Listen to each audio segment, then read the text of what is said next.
Good evening, everybody, or morning or afternoon, wherever you are in the world. I'm going to tell my hay story while petting the kitty cat Meowth. I did release them today. They have been in the Catio for about 2 weeks now because I moved them from the old barn. There's Laya. I moved them from the old barn to the new barn. And even though it's not that far of a distance, I wanted them to be comfortable and know that this is their new place. And today is the first day that I let them out into the wide open world. They are super happy. Meowth is expressing his love for being free. They did not like being contained, but that's a cat for you. So anyway, while I'm sitting here talking to Meowth and begging him to not go get lost and not get hurt and always run to the barn for safety because I want to have him around for a very, very long time. And it will make me so sad, so sad if something were to happen to him and Laya. So I hope they stick around for a long time. But I just thought I would go over the hay story and tell you what happened when we had this beautiful hay delivered. Okay, so here we go. The first thing that happened was I was anxious about getting my hay because I was completely out of hay. So I really wanted the hay to come. We ordered a hay spear for square bales the beginning of June. And the company that we ordered it from was like, they have fast delivery. So I was like, awesome possum, right? Because we need it as soon as possible because the hay will hopefully soon be coming. And there goes Laya again. She's going out into the horsey pasture, horse area. But anyway, so, well, yeah, we don't need to see that. So the hay company called me and the hay delivery guy said that he could be here and the next day, but it would be really late at night. It would be about 9 o'clock when they would get here, but we had like plenty of lights and stuff that we can light up the area. So I was like, yeah, that's not going to bother us if you come at, at night. So come on. So he came just as he said he would. He literally got here at the exact time he said he would come. He was a super nice guy. His fiance rode with him, and they drove 3 hours to deliver this hay, and I was so grateful. They very, very nice. So they come in. My husband gets the skid steer, and the only thing that we have to get the hay off of the trailer is a round bale spear, which is a really long one, and then it has like 2 small ones underneath it, but definitely not stable enough to hold these square bales because the issue is, I'll probably scare Meowth by getting down. No, I got down real slow, so it didn't scare him. Yeah, I didn't want to scare my buddy boy. No, I don't. I don't want to scare my buddy boy. No, because he's such a good boy. Yes, you are. So the hay spear, I probably should turn on the light. But the hay spear goes in the center of it, and then the 2 little ones, there really wasn't a lot of, oops, I turned off the fans. I did not mean to do that. So the little spears wouldn't go very far. So they would go maybe like here and then here, but you have like all the leverage of the entire bale. So there was a lot of unbalance when he was trying to get the hay off of the trailer and then into the old building because we didn't want to bring him out here at night. And so anyway, we got off about 6 bales, and then the hay spear broke. It just sheared off. And we were like, oh my gosh, what are we going to do? Because we only had, a handful off the trailer, and we had so many more. And it's already late, it's probably almost 9:30 by that time. And, they've got 3 hours to drive to go home. So we were feeling bad about that. And then we were just embarrassed. I mean, it was very embarrassing to have, you know, first we don't have the right equipment, and then the piece of equipment that we did have breaks, you know. So we're trying to sit here and we're like, oh my gosh, how are we going to get these bales off of his trailer so they can go home? But he was totally cool. She was also like really, really sweet. They weren't trying to hurry us. They kept saying they completely understand that things break and that, you know, that's just how it goes sometimes. So they were super awesome. They were very, very patient with us. And so then he was like, do you guys have any pallet forks?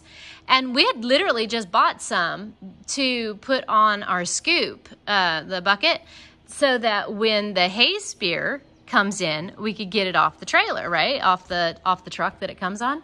So he was like, yeah. And so my husband went and put them together and put it on the little thing. Of course, we'd never used them like that before. And then he showed us how to like get up underneath the bale of hay to where it wouldn't bust the bale, but we would be able to at least get the hay off of the trailer and just set it right there on the ground. Fortunately, we weren't getting any rain because I definitely didn't want my beautiful hay to be getting all rained on. So anyway, it took forever, and then about halfway through doing it with the forks, the pallet forks, the thing and the way it's designed, you like tighten it on your scoop that you have, and the bolts wouldn't stay tight. It turned into a nightmare. So he ended up taking his truck and turning it around so that he could get away from the bales that we had on the ground. And me, my husband, and the gentleman jumped up on the truck, and we just pushed all of the bales off of the truck onto the ground, or off the trailer and onto the ground. And it was just, I couldn't believe it. So then I checked to see when the hay spears are going to come in, and the email said 6 weeks. So the hay spear isn't even going to come in for the square bales until the middle of next month, maybe even closer to the end of next month. So that was like great, because now we have to get all of the hay that was out on the ground. Hey, meow. See, I'm just walking around. Yes, I am. I'm just walking around. So we had to get the hay from way over there to over here, and we didn't have any equipment for it. So my husband ended up welding the hay spear back on to the, I don't know what it is, but anyway, the little contraption that it was supposed to be on that it broke off of. And he welded it on there, but he was out of welding gas. So it was just like spit and sputtering and barely welding. And he brought bale after bale over here. One bale busted. The spear on the round bale thing to pick up round bales broke at least 5 times. We got out here at about 9 o'clock in the morning, and we were not done until 3 o'clock in the afternoon because it just kept breaking. He had to continue to weld it. And the only reason why it kept breaking is because he was out of welding gas. And the only way to get welding gas was to go all the way to a bigger city in Jackson, Tennessee. It's the only place you can get welder's gas. And that's 45 minutes away from here. And it was supposed to rain in a couple of days. So, you know, we didn't want to push our luck and have the hay get rained on. So he just kept working through it and kept splitting and spitting as much gas out of the tank as he could to try to get it to work until it couldn't anymore. So anyway, I'm going to, it was funny because the very last bales was the last that the welder's gas, it was just blowing air after that. It wasn't releasing any more gas. But anywho, that is the horror story of getting the hay in here. I'm sure I'm not making it sound as bad as it was. It was bad. It was so bad. But anyway, so that is the story. I have a few little clips that I recorded of putting the hay in here. I'm going to go ahead and play those now. And then I'm going to end the video in the famous words of Clark Griswold. So thank you guys so much for watching, and I'll talk to you again next time.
Holy shit!